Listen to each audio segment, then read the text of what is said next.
My shoes are squishing. How about you?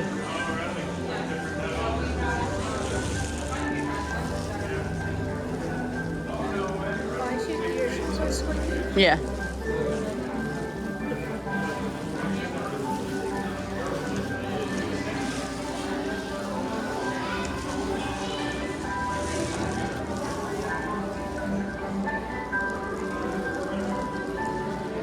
No, will you go sit on that bench over there? Will you go sit on that bench over there? I'll be right over. Go ahead and sit on that bench over there.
Like right here?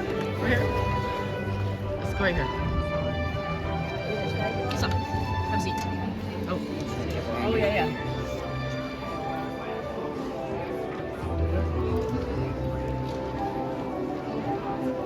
Don't worry about it. Are you good right here, Noel? Or you want to go in the middle more? Middle? Okay. Oh, right there? Okay.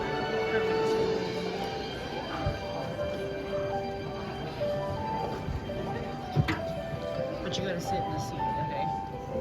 Good idea. Alright.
Good afternoon, everyone, and welcome to a reverence celebration where we celebrate America's leaders from our past to our present.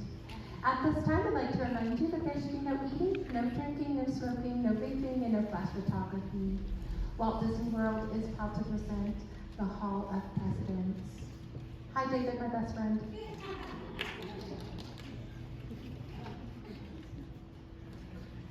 This program is dedicated to the memory of Walt Disney.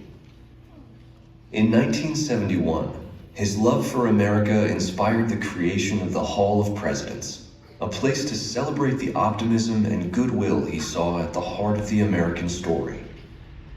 Walt's vision was to honor the nation by honoring the American presidency.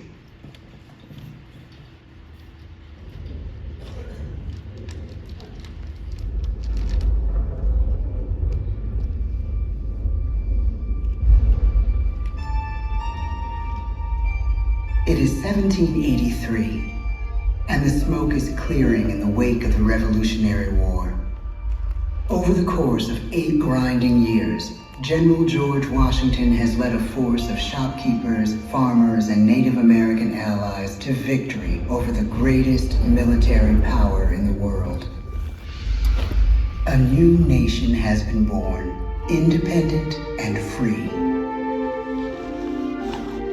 The founders must form a national government. In 1787, through months of passionate debate, they create a written constitution. For the country's highest office, they imagine something new in the history of the world. A leader not born to power like a king or queen. A leader who has not seized power through conquest. A leader not separate from the people, but elected by the people. From among the people.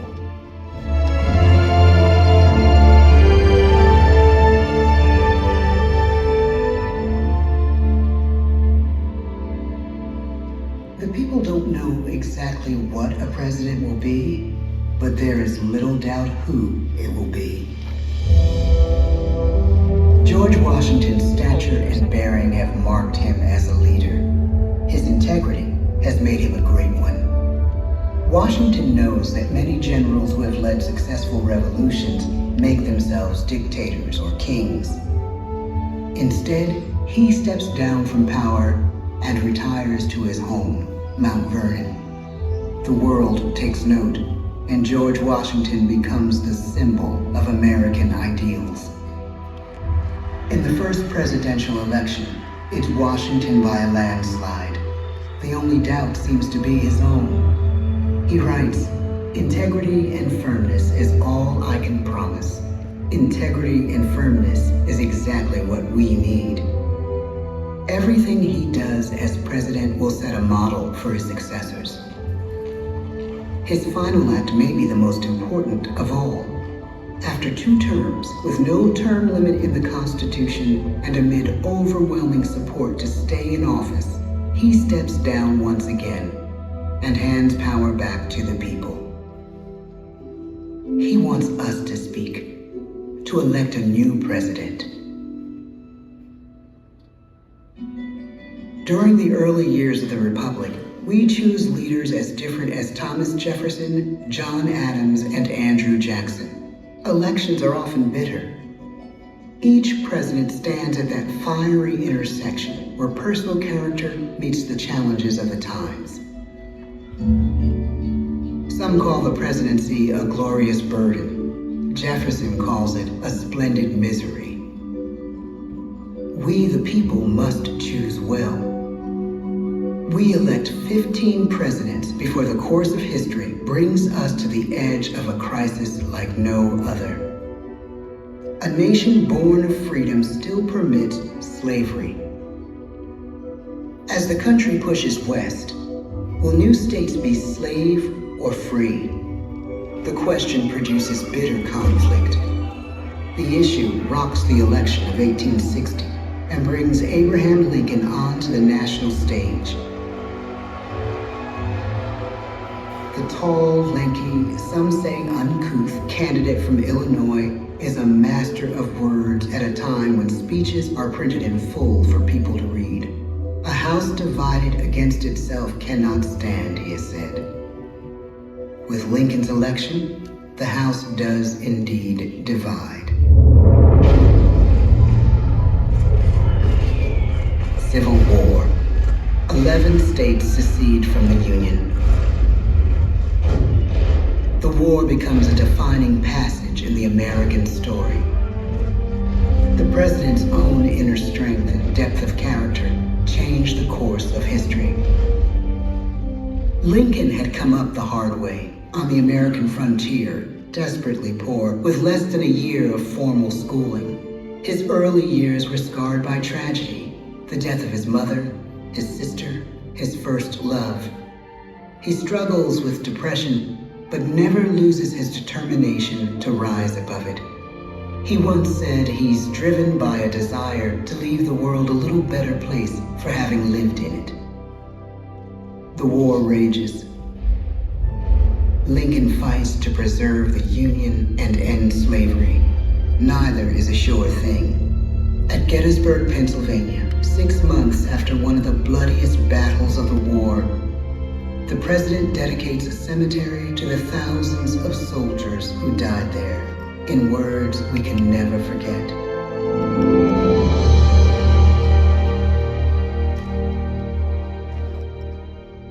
"Fourscore-and-7 years ago, our fathers brought forth on this continent a new nation, conceived in liberty and dedicated to the proposition that all men are created equal. Now we are engaged in a great civil war, testing whether that nation or any nation, so conceived and so dedicated, can long endure. We are met on a great battlefield of that war. We have come to dedicate a portion of that field as a final resting place for those who here gave their lives, that that nation might live. It is altogether fitting and proper that we should do this. But in a larger sense, we cannot dedicate, we cannot consecrate, we cannot hallow this ground. The brave men, living and dead, who struggled here, have consecrated it far above our poor power to add or detract. The world will little note, nor long remember what we say here, but it can never forget what they did here. It is for us, the living, rather, to be dedicated here to the unfinished work which they who fought here have thus far so nobly advanced. It is rather for us to be here dedicated to the great task remaining before us, that from these honored dead we take increased devotion to that cause for which they gave the last full measure of devotion. That we here highly resolve that these dead shall not have died in vain, that this nation, under God, shall have a new birth of freedom, and the government of the people, by the people, for the people, shall not perish from the earth. The blood of over 500,000 Americans is spilled in the Civil War. President Lincoln's enduring hope is to give true meaning to the sacrifices of so many, to lead us to that new birth of freedom. With the end of the war and the end of slavery, a new birth truly begins. As we roll toward the 20th century, settlers roll west on wagon wheels and railroads connect the nation coast to coast. Millions of immigrants pour in from Europe and Asia. Population doubles, our economy triples, our standing among nations rises. We need presidents who can lead both at home and abroad. At the same time, a young Theodore Roosevelt is retreating from New York politics and personal tragedy, the death of his wife and his mother on the same day in the same house. In the Badlands of North Dakota, he rethinks his life and the life of his country. He returns stronger in body and spirit. His renewed energy is just what his country needs.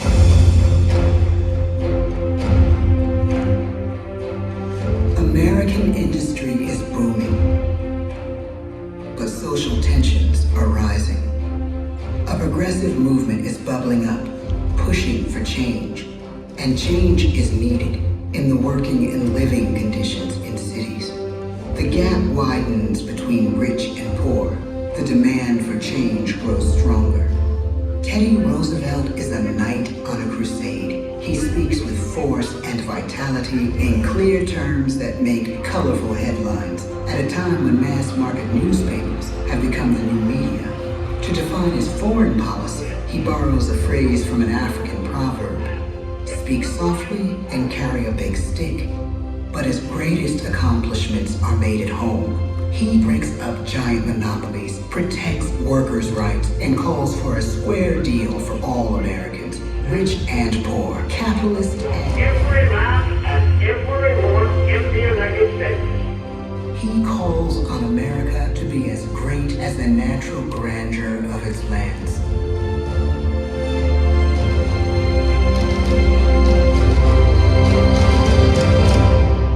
Keep your eyes on the stars and your feet on the ground, he tells us. And we do.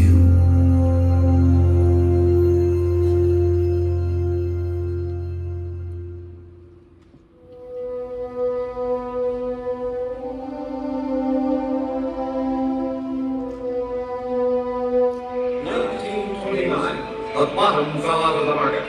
12 million unemployed. The bread lines and the super. The results of the 1932 election now appear. When we elect our 32nd president, it is the worst of times. The course of history and the course of one president's life again shape a turning point in our national destiny. Franklin D. Roosevelt, paralyzed by polio, knows how to restore the faith of a people paralyzed by the Great Depression.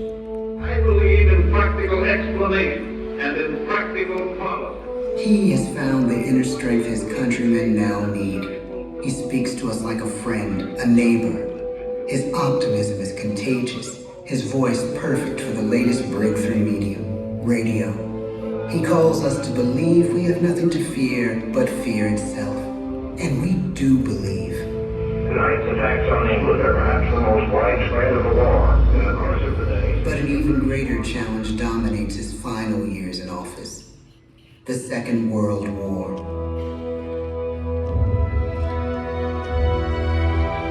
We must be the great arsenal of democracy. This is an emergency as serious as war itself. We stun the world with our production.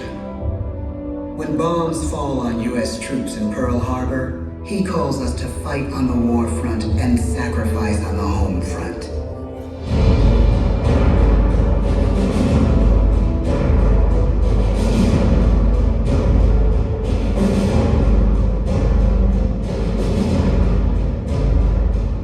The harder the sacrifice, the more glorious the triumph. So spoke America in the year 1776. So speak Americans today. The world changes. The country changes. And yet, in one sense, what we need most from our presidents has never changed. A guiding vision that calls forth the best that America can be. Will outer space be developed for the benefit of all mankind? Or will it become another focus for the arms race? The choice is urgent, and it is ours to make. Ask not what your country can do for you. Era. Ask what you can do for your country. Era. But really, it's all of us who must overcome the crippling legacy of bigotry and injustice. And we shall overcome. One of the agreements that President Sadat and Prime Minister Begin are signing tonight is entitled A Framework for Peace in the Middle East. Mr. Gorbachev, tear down this wall. You have lost too much, but you have certainly not lost America. I can hear you. The rest of the world hears you. Loving this country requires the willingness to speak out for what is right, to shake up the status quo. That's America. Our president presidency is no longer just an idea. It is an idea with a proud history. Ladies and gentlemen, the presidents of the United States of America.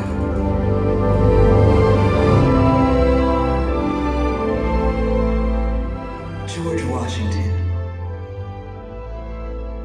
John Adams, Thomas Jefferson, James Madison, James Monroe, John Quincy Adams, Andrew Jackson, Martin Van Buren, William Henry Harrison, John Tyler, James K. Polk, Zachary Taylor, Millard Fillmore, Franklin Pierce, James Buchanan, Abraham Lincoln, Andrew Johnson, Ulysses S. Grant, Rutherford B. Hayes, James A. Garfield, Chester A. Arthur, Grover Cleveland, Benjamin Harrison, William McKinley, Theodore Roosevelt, William Howard Taft, Woodrow Wilson,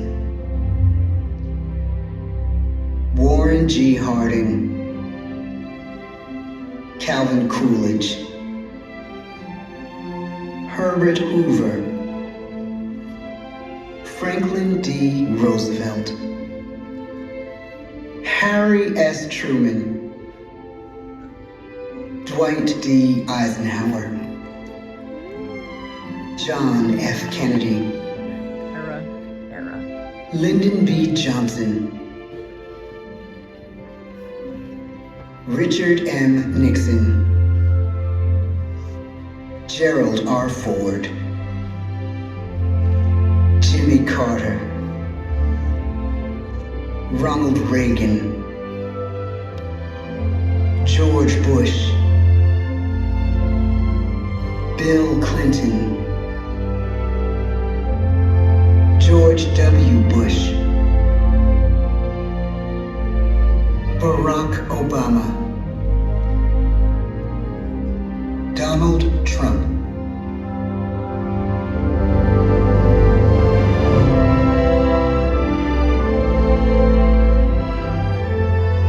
And now we come to the present. Once again, we place our trust in the idea of a president, as we have from the beginning. My fellow citizens, no event could have filled me with greater anxieties than that notification on the 14th day of April, 1789, that you had selected me to lead our nation.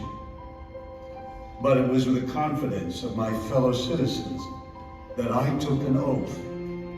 35 simple words that have been repeated by every American president throughout history. I, Joseph Robinette Biden Jr., do solemnly swear that I will faithfully execute the office of President of the United States, and I will, to the best of my ability, preserve, protect, and defend the Constitution of the United States. So help me God. The presidency of an office entrusted to each president by us, we the people. Therein lies the genius of that new idea, now over 200 years old. A new idea our presidents have turned into a great American idea again and again.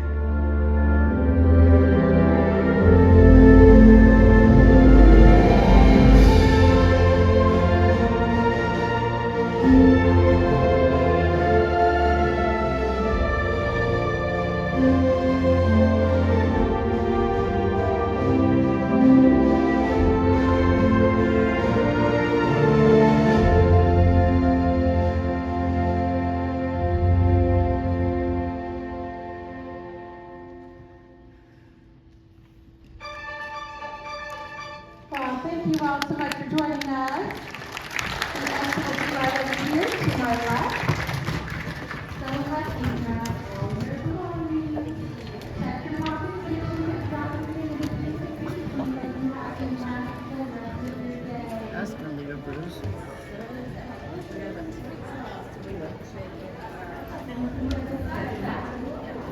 And look who it is, the friend of the president's.